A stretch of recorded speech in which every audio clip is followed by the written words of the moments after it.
Welcome to the Impact Room, a business, CX and leadership podcast brought to you by the team at Douglas Jackson.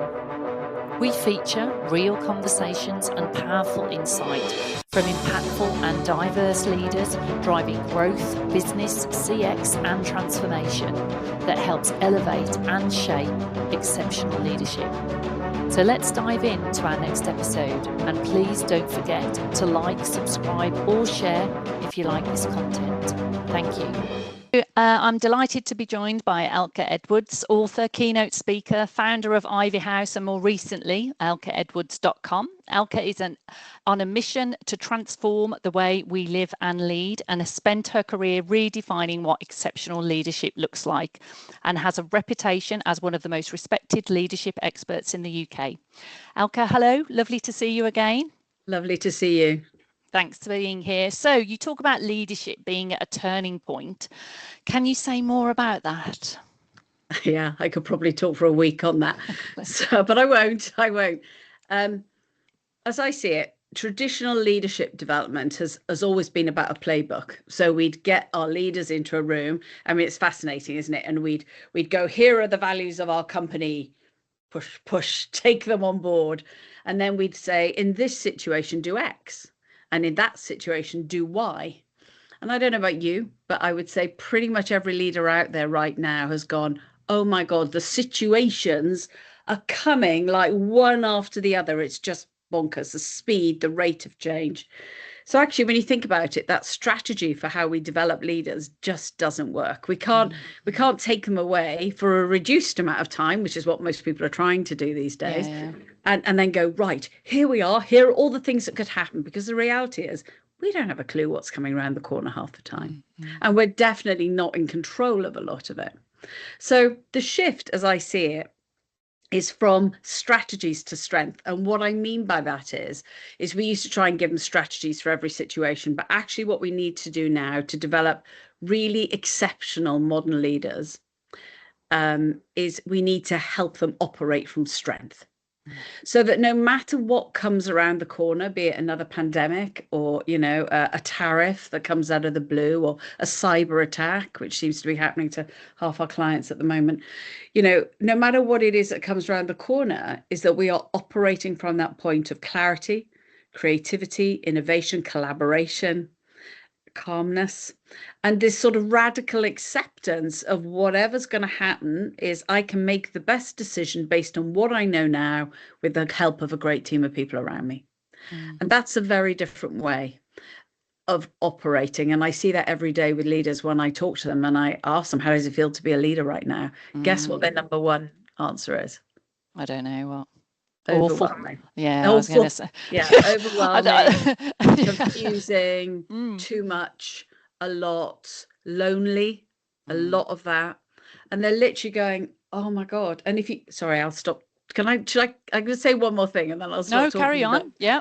But the other thing is, our expectations of leaders have gone through the roof. So all of a sudden they're expected to be experts on DE&I. They're expected to know how to manage 5 generations in the workforce. They're expected to be able to create community across time zones, across hybrid working, across cultures. And that's before we even get into the doing the job of how do we make this company perform well. I mean, so our expectations have gone through the roof. The events have gone through the roof. The speed of change has gone through the roof. So the reality is, unless we are operating from what I would call optimum state, and I'm not talking about highest state, optimum state, then we're not going to survive. And that's what I'm seeing. I'm seeing leaders that are going really well-intentioned, bright, well-meaning people that want to do a brilliant job and have a great life. And they're going, flipping heck, really? So that's why I think we're at the edge of a paradigm shift, or we certainly should be.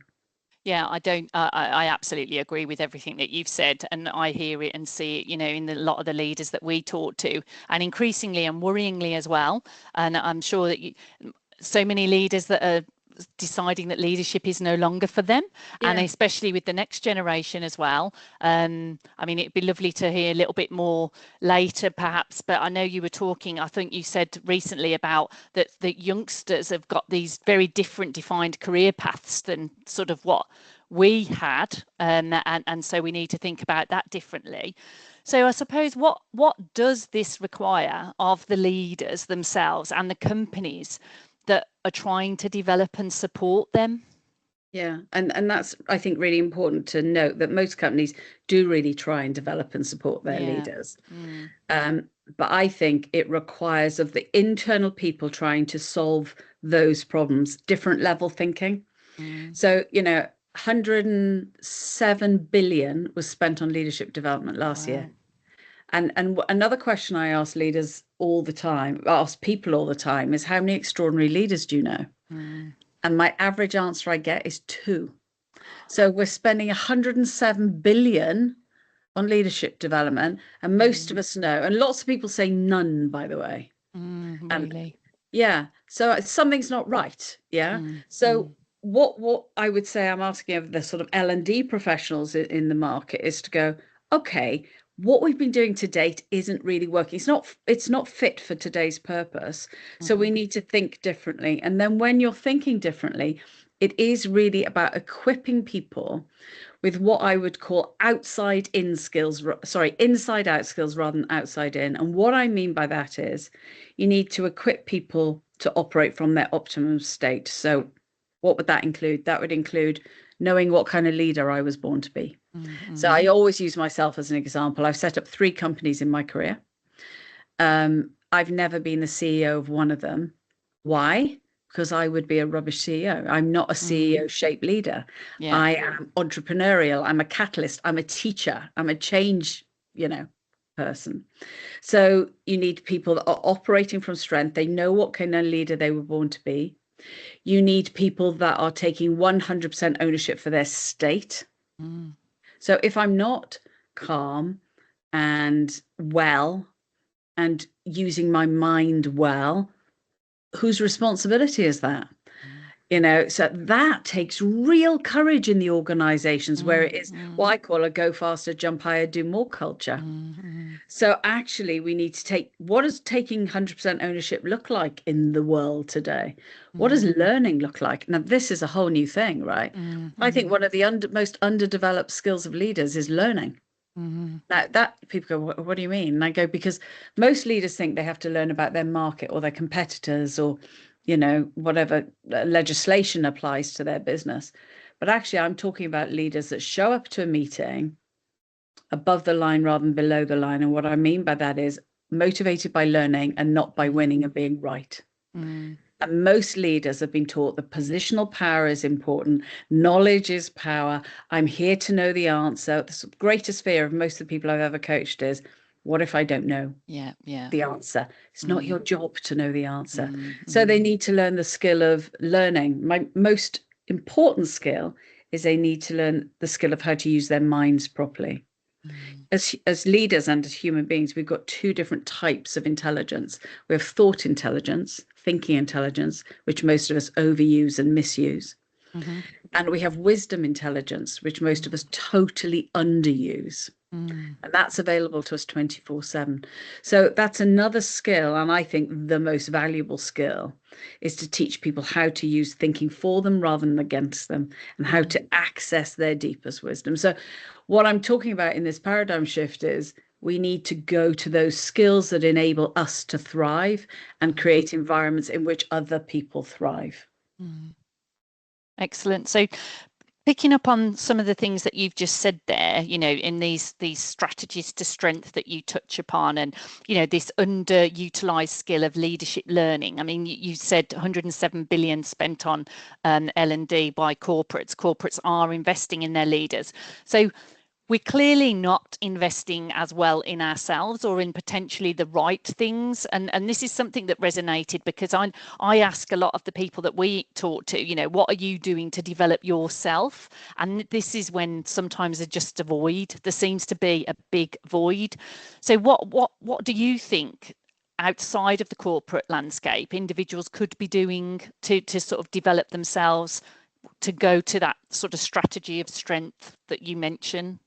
It's a great question. And before I answered that, I also feel a great amount of empathy for people, because when we look at our education system, which you probably know I've looked at very, very closely, and we have a program for schools which is now free, but we are not giving kids even, or teenagers or university students, the space and time to understand where their natural talents lie, what enables them to thrive, how to use their mind. So the reason I believe that most people don't self-develop them is because they almost don't know that that exists. Right. Like, they know that they can go on a course to become a better public speaker or to build better teams, but they don't know that they could learn how to not overuse thought, so that they exhaust themselves emotionally by the end of the day by running the same thought spirals of anxiety every day. Nobody has told us that that exists. So I think part of this paradigm shift is a challenge, because we're going, you don't even know about these skills. Now, let me tell you the impact of having it. So I think the first job, and this partly the mission I'm on, is to tell people there is learning out there that you can do that will change your life, that will mean that you will not get lost in toxic thinking, that you will not feel exhausted at the end of the day, that you will prioritize to do the things that matter to you, not the things that apparently matter to somebody over there, high up over there, right? And often don't, right? Because they've just become cultural norms.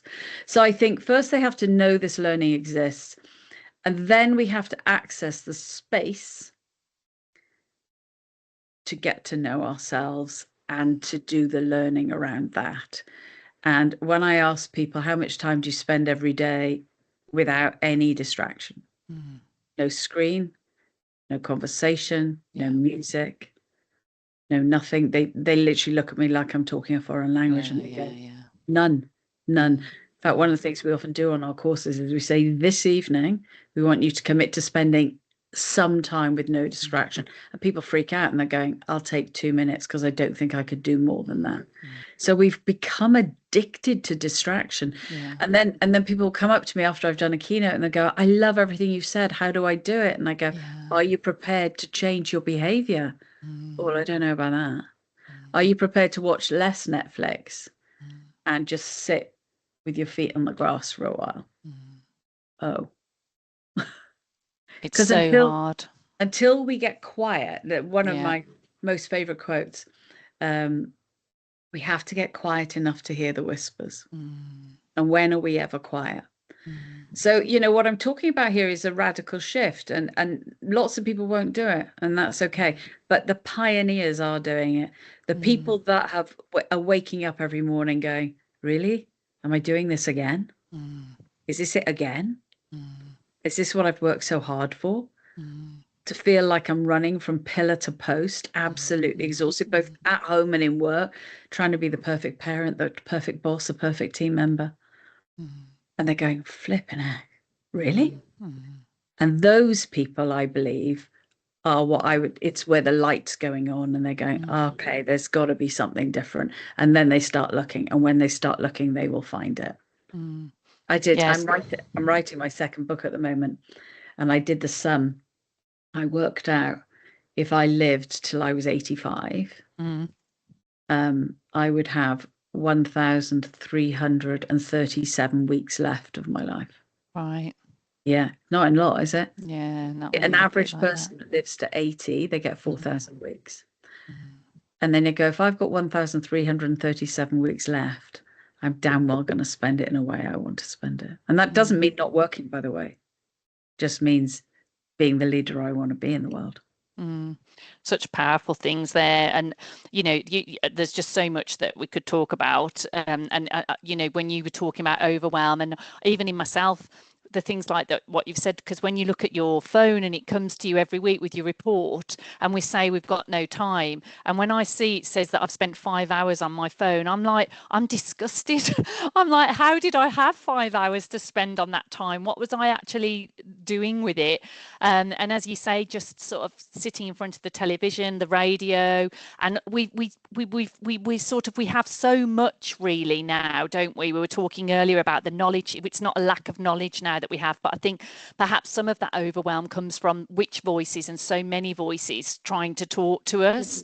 And it's trying to know what and when, and as you say, giving yourself that quiet time so you actually even understand what's probably what you want. Yes, so, and do you know the thing that makes me angry, and I do occasionally allow myself anger, it's like a gift to myself, but it's like so much of the noise out there is about learning to cope with the world, and that is, in my opinion, totally the wrong way around, right? The world is the world. Events, storms happen, droughts happen, all of this stuff. It's the meaning we attach to it and the thinking we create off the back of it, which is totally down to us, that will determine our experience of life. So when I hear life is stressful, it's not. What makes it stressful is the thinking we apply to the event that's happened. So what I actually can't listen to any of that stuff anymore, because it's like, I just feel like it's filling people with the wrong. It's like victimhood. I am a victim of what's going on around me, as opposed to I'm taking ownership for my experience of life. And that's a major paradigm shift. People love to say, I'm exhausted because the amount of work my boss has given me. I'm exhausted because of the hours I have to work, because, you're not earning any money, dear husband or dear wife, all of that stuff. We use all of these narratives to keep ourselves stuck. And until we take 100% ownership for that, nothing's going to change. Nothing. And that takes courage. Indeed. Yeah. So, I mean, you've probably told us already, but what are the benefits of making this kind of shift then? What have you seen in the people and the leaders that are able to do this, Elke? This is the reason I get up in the morning, actually, because I can honestly say I get at least a message a day, if not more, from people going, oh my God, this has changed my life. Like, why did nobody tell me this before? So on a, obviously personal and professional, but personally, the difference it makes is that people start to get to know themselves better, understand that they have the wisdom to guide themselves towards the life they want, if they get quiet enough. If they start to use thinking in the way it's designed to be used, like a laptop, turn it on and off, and their main operating system is their wisdom. So all of a sudden, they feel more peaceful, they feel more creative, they feel more confident, more courageous, more able to have those conversations which are like, actually, this isn't for me anymore. It might have been in the past, but it's certainly not now. So and that doesn't mean companies often go, oh my God, if we gave people access to this learning, they'd all leave. Actually, it's not true. What you end up with is organizations where people are doing the right things, the things they're meant to do, and doing it in a way that enables others to thrive. And imagine if we had organizations where 99% of the population were thriving. Yeah. So that brings me to the professional, right? Performance and profit go through the roof when we are living lives where we are showing up mentally well. So another question, I always ask a lot of questions. Another question I ask people is, what percentage of the time are you in your optimum state? The majority of people, like the vast 95% of people, are way below 30%. Wow. Now imagine if we could just shift that to 50%. Yeah. So it's and the whole, I'm certainly older than you, but older enough to know, the whole pink and fluffy phrase. Honestly, I was ready to pound some heads when I used to hear that, and I'm like, actually what we're talking about here is having people that are ready and able to do brilliant work. When you talk to people and you go, what football team do you support? Man United. Or how would you feel if they said, oh, we know how to play football now, we're never going to be coached again, we're not going to bother with training? Well, I'd be outraged. Okay. Well, that's what I'm talking about, is enabling ourselves to be in our optimum state and thrive. And businesses would be transformed. And we certainly wouldn't be losing whatever billions it is we're losing to sick days every year. I don't know, it was something like 22 billion days lost to sick and stress in the UK alone last year. I mean, let's just halve that number. Yeah. Yeah, it's frightening, isn't it? And the other statistic, and I know you've talked about this, we mentioned it in a newsletter just recently, but I think my numbers were a little bit different to yours. But I think yours were only 13% of leaders believe that they have the necessary talent in their business to enable future success. I mean, that as well. How on earth can we be sort of considering that we're thriving, without all these demands on us as businesses, as shareholders, as stakeholders, and whatever, customers, employees, if we actually believe that statistic ourselves? Yeah. It beggars belief, doesn't it? Absolutely crazy. So you yourself, you've made a significant shift quite recently. So can you tell us a little bit about that and what drove it, I suppose? So just to be really clear, the shift I've made is I've actually launched myself as my own brand. Yeah. Which is a significant shift, because my career to date really has been I founded and led with my brilliant brother, actually, Blue Sky Consulting for 17 years. We had that business. We were operating in 37 different countries, and really one of the sort of top specialist providers of leadership and management development in, well, not just the UK, all over the world. And then that we exited Blue Sky. That became Capital Learning, and I lay on a sofa for 6 months, exhausted, is the truth. It's like the dead 6 months. I can't even remember it. Really? Honestly. Anyway, and then I just had this thing in my head, like I knew I wasn't done with leadership development. I knew that we needed to teach people deeper and better and life-changing skills, and that was where Ivy House came from. And that was just, if I'm honest, it was like I think Wayne Dyer talks about, inspiration is like, it had me. I had no choice, but that was something that had to be done. And I love Ivy House. I love the work we do. I'm still the founder. I'm the chairperson of the board. And it is now run by an absolutely brilliant leadership team. And that has given me the opportunity to go, if, and of course we all have this, if I had the choice to do the things that I am absolutely best at and the things that I want to do, what would I do? And the answer is, I would, as I'm doing, travel all over the world speaking and teaching this learning to leaders.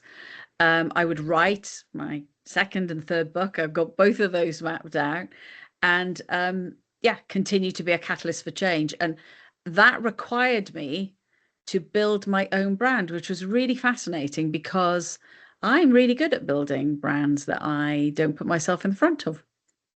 So Blue Sky had a brilliant brand presence. Ivy House has a brilliant brand presence. Everyone knows what we stand for, and I'm really proud of that. And then it was like, oh, now I have to go out and talk about myself. So that's been an interesting experience. It's really easy to hide behind a brand, I've realized, because it was super easy for me to sit around the boardroom table of any global organization and go, let me tell you about Ivy House, because I was talking about the third party over there. And now I'm like, let me tell you about what I do. Really different. And do you think that goes back to, when we're talking about leaders and this position of you say, these strategies of strength, do you think there's an element of that in all leaders, that obviously they're hiding behind something, perhaps, whatever that might be? Because again, I think some of the best leaders I've ever come into contact with, and people I know, they are happy and more comfortable in themselves. They're comfortable in their skin. They're comfortable not knowing, they're comfortable being who they are. Do you think that has a link to what we've been talking about as well? It's a really good question. I think so. If anyone, as you've met me obviously before, and I'm saying I'm really comfortable with who I am, what I do. There was a leap to going out and promoting me, as opposed to promoting a team of people, including me. That felt quite different. And what it required of me is this really peeling back about what I stand for. It would be so easy for me to become a generic leadership speaker. The truth is, I could probably talk really well on pretty much any leadership topic, but that doesn't interest me. And that's because I don't think that'll create change. So it's like having the courage to peel back and go, I believe to change how we lead, we need to change how we live. That's what I believe. At some point, we split off leadership and life. And they're not split off. The first job of leaders is to lead our lives, right? And a lot of us aren't doing that well. Yeah. So I brought those two things back together, and it's about having the courage to speak about those things. So to answer your question, does that fear sit within every leader? I think what sits within most of us is some form of wounding narrative. So it might be, I'm not good enough. It might be, I don't belong. It might be, I'm not safe. And whatever your narrative is might well play out when you have to go out and stand up for what you believe in. My wounding narrative, you've seen me share it on LinkedIn, was around I'm not good enough. I had a very Germanic, judgmental father that constantly fed me that message. So actually, this was confronting that wounding and going, do you know, I really do know my stuff. I really know how to help people change behavior and get to the deeper learning. And that was quite confronting at times, if I'm honest. Yeah. It's really interesting, and we've been doing a bit around personal branding in terms of trying to support our senior leaders, and who they are and how they develop themselves in that regard. And because it's again, I talk to so many people who perhaps are considering career moves or their aspirations, and they just, skills and expertise aside, they don't have that knowledge, and they haven't thought about who they are, and challenging what they believe to the point that you've made there. I mean, do you have I don't know, do you have a tip about, what helped you go back and think about that? Is there one tip you could share with somebody maybe who wants to try and get into that a little bit themselves? Okay. Well, so firstly, I think personal branding is a skill every leader needs to develop now. We can't get away from it, right? You think back to the presidents and prime ministers we've had in the past that never had to go on television, that never had to speak or communicate. We cannot get away from the fact now that to be a successful leader today, pretty much, not every leader, you might have complex problem solvers that do not need to lead teams and do not need to communicate with a wider audience, but the majority of leadership types need that skill, and I believe need to have built their own personal brand. Ironically, I was a bit late to the party, I think, because I spent so much time building brands of the teams I was leading. So my top tip is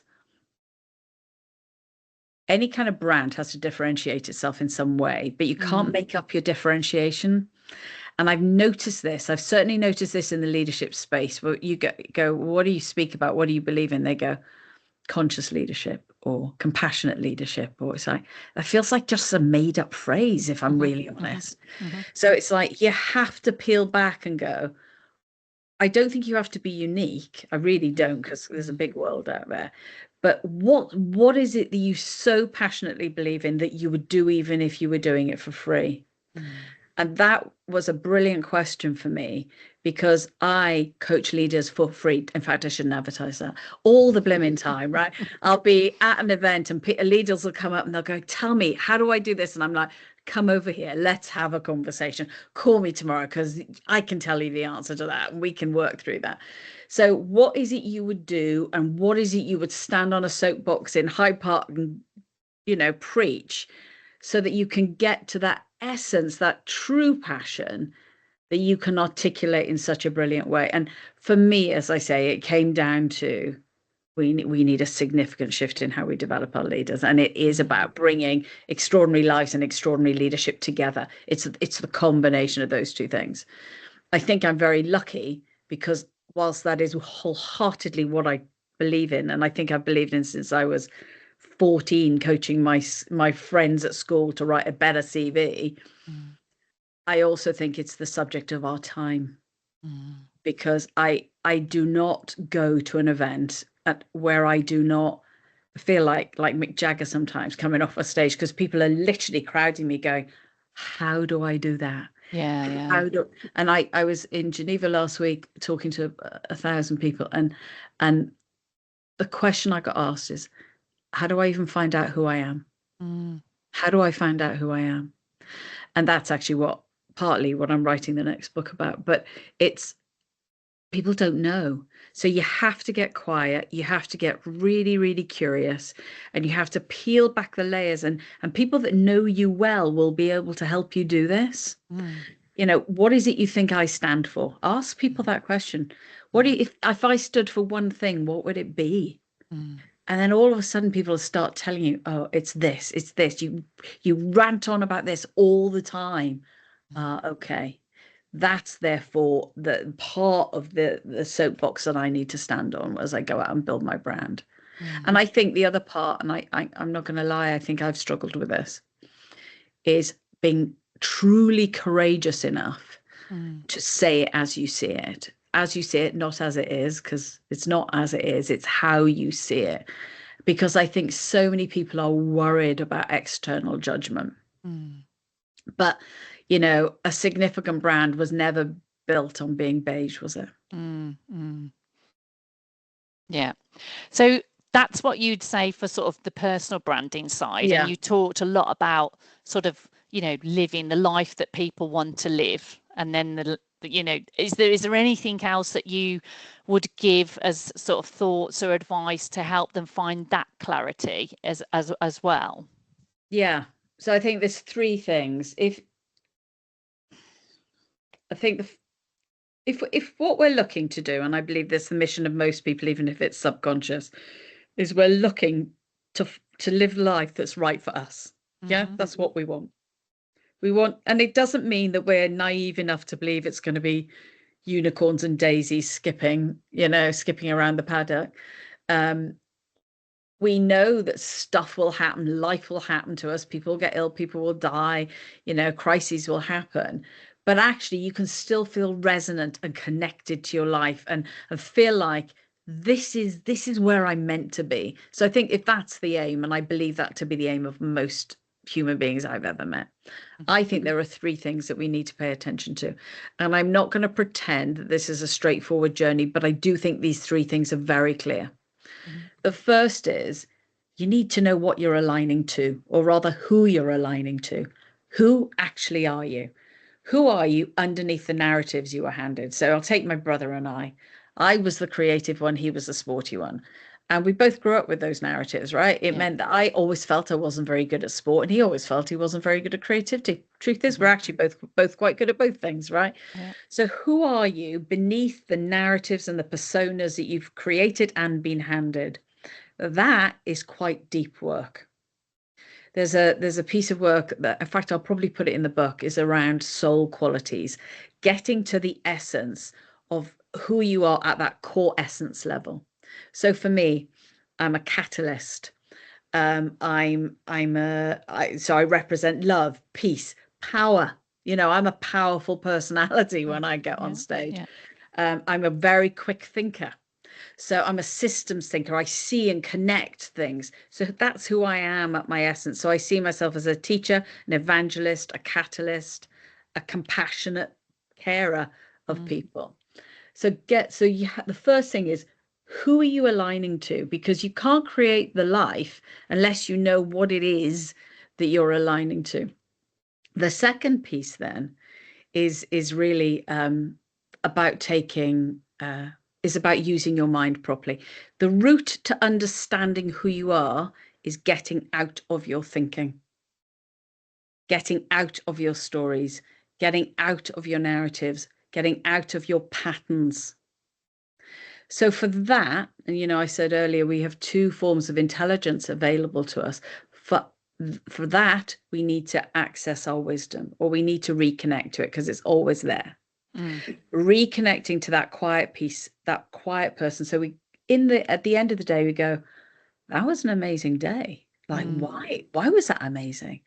That's interesting. I love working with teams on this kind of project. Or I love being left alone to solve a problem on my own. or I love playing with color, or I love learning something new. So there's this getting really, really peaceful and allowing that wisdom to go, that was a great day because of this. Or you're not enjoying this because of this, and this isn't working because of that. That doesn't come from our thinking.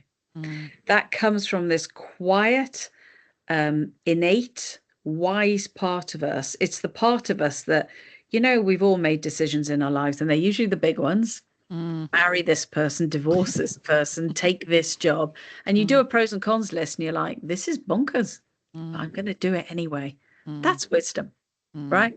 So we know what it feels like. We've all done it, but we need to use that to guide us. So the first piece is, who are we really? What life is right for us? The second thing is activate the thing that's going to inform that. And then the third thing, and I think this is absolutely crucial, is taking 100% ownership for the life we're creating. And that really is about shifting to being inside out, not outside in. So if I'm going to blame my state on my boss or my husband or my 5 kids, or my dog bringing all the mud into the house, if I'm going to blame my state on things outside of me, the fact that it's raining or a pandemic's hit, then I am never going to create the life I want, because I've handed over my power of choice. So the third piece is ownership, is going, this has happened. I could create a full-on, in fact, I'm going to use an example. So one of our daughters, Lara, she did well in her A levels. They all seem to these days, don't they? But she got 4, I shouldn't undermine, that's terrible. She got 4 A stars in her A levels, right? For a highly dyslexic kid, that was a hell of a performance. She applied to do marketing at Bath. So it wasn't like she was going to Oxford to do English, a sort of, good uni, but a mid degree. Like, it wasn't an oversubscribed degree. Anyway, she's traveling, calls me from Costa Rica, and she goes, Mum, I didn't get into Bath. And she plays lax for England. Do you know what I mean? Her CV's phenomenal. And I'm like, oh, okay, fine. And she went, I said, how do you feel? And she said, well, I've thought about it, Mum. She said, I could whip myself into a thought spiral for the next 3 or 4 days. I could make everyone's life hell that I'm traveling with. Or I could go, I'm in Costa Rica. I've got the best beaches in the world next to me. I'm going to have a great time, and I'll figure it out when I get back. Nice. That's ownership. That is ownership. And most of us don't exercise that. We think our lives are dependent on what's going on around us, whether or not I'm going to get that holiday, whether or not I'm going to get some peace at the end of the week. But actually, that ownership is about, how do we respond to what's going on around us? And so those 3 things: align to who you really are, what's right for you. Learn how to connect with your wisdom and take 100% ownership for how you're reacting on a day-to-day basis and the life you're creating on a long-term basis. Excellent. And that, it's great advice to end on, but I do want to ask you something else, just in terms of what you were talking. That was our peak end, Michelle. But you talked about your daughter as well, and I did want to, I mentioned it earlier, and I wanted to come back to it about the younger generation, and the fact that you mentioned they're likely, the experts are saying they may have 2 or 3, is it career events? No, is 7 or 8. Oh, the wow, gosh. 10-year-old will live till over 100 now, and they'll have at least 7 unique careers. Wow. So what does that mean? I mean, obviously, clearly your daughter there, Lara, she's grasped what you're talking about in terms of this ownership. But I guess, if that's going to happen to the next generation, or sorry, not the next generation, but the generations that are coming behind us, how can businesses equip themselves for that? What do you think that mentality that helps for that? Or I mean, I don't know where to go with it. I can't believe it's that many. Yeah, I know, it's a bit shocking, is it? I think that was quoted in 100-Year Life by Wow. It's 100-Year Life. I've forgotten the lady's name that wrote it. I think it comes back to where we started. And firstly, we need to rip up the education system, and we need to equip kids with the ability to learn, actually learn. 5 kids do French till, only one of them can actually order a blimmin' coffee in a French restaurant. I mean, unbelievable. But enable them to be agile learners and go, oh, okay. And we see it already, right? If you want to use AI well, talk to your 17-year-old kid. They are far better at it than us. So I think this is, again, about equipping young people with the skills that they're going to need to be agile and to be flexible and to be relational. Leadership is shifting from positional to relational. How do I collaborate? How do I listen? How do I say, wow, you have a completely different opinion to me, rather than defend my opinion, actually go, tell me how you got to that, because that's fascinating. What data did you get that brought you to that opinion? So I think the younger generation, we haven't done a good job of equipping them through education. We've replicated the do more, jump higher, go faster cultures that we've created in our business, and we've made it even worse in schools, which is why we are seeing stress, anxiety, eating disorders, self-harm go through the roof with young people. Who thought that was a good idea? Madness, absolute madness. And it doesn't get any better. It's not getting any better.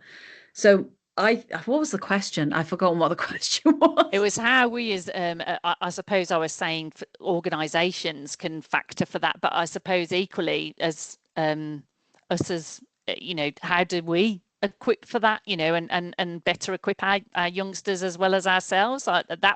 It wasn't a very well framed question, Elke, but but it goes back to this. Teach them how to use thinking. So, when we look at all the stats around, I mean, this was a few years ago, but it was something like 30% of 13-year-old girls in the UK are self-harming. That was a few years ago. But, teach them how to use thought. Actually teach them how to use thought. Oh, I am creating a drama. I am creating a chemical reaction in my body. And I am doing that to myself. Yeah. I have a choice. Enable them to discover who they are and what kind of identity they want to create, rather than helping them make them all look the same. And that blows my mind. Used to drop the kids off at school and I wouldn't be able to tell the difference. They all, looked exactly the same because they thought that was the right way to be. So it comes back to this. Who are you really? What have you got to bring to the world? What's your superpower? What's your talent? How are you going to thrive? Teach them that. Teach them how to take ownership and how to use their thought. And so it's exactly the same 3 things, actually. Excellent, thank you. And obviously anybody who is interested in hearing more, that you're available. Obviously your website, I'll link. Have you got the title for your second book yet? Is it already sorted? It's called One Wild Idea. Great, so that's one to look out for. The astonishing truth that'll change how we live and lead. How long till we get to that? It's a really good question. I need to stop doing things like this. The truth is, people always go, oh, it must be really hard to write a book. And that's fascinating. That's a whole meme in itself, isn't it? It's like, oh, writer's block. Not at all. It's the thing I love. Almost speaking and writing is the thing I love more than anything. And I've got to prioritize it. That's the truth. If I went away for a month now, it would be finished. Right. Well, we'll look forward to seeing that hopefully soon. And obviously, I'll link your other books and obviously as I say, the website and the like. Linda Graham, I think. Linda Graham, I think, is the grant. No, Linda something beginning with G. Right. Okay. I'll link it all, and I really, really appreciate it. I could speak to you all day, and really. Well done with your rebrand, your personal brand, and all the great work that you're doing, because our future leaders and our leaders, we really need them to thrive. So thank you, Elke. No, at all. It's been a pleasure chatting to you. Thank you for having me.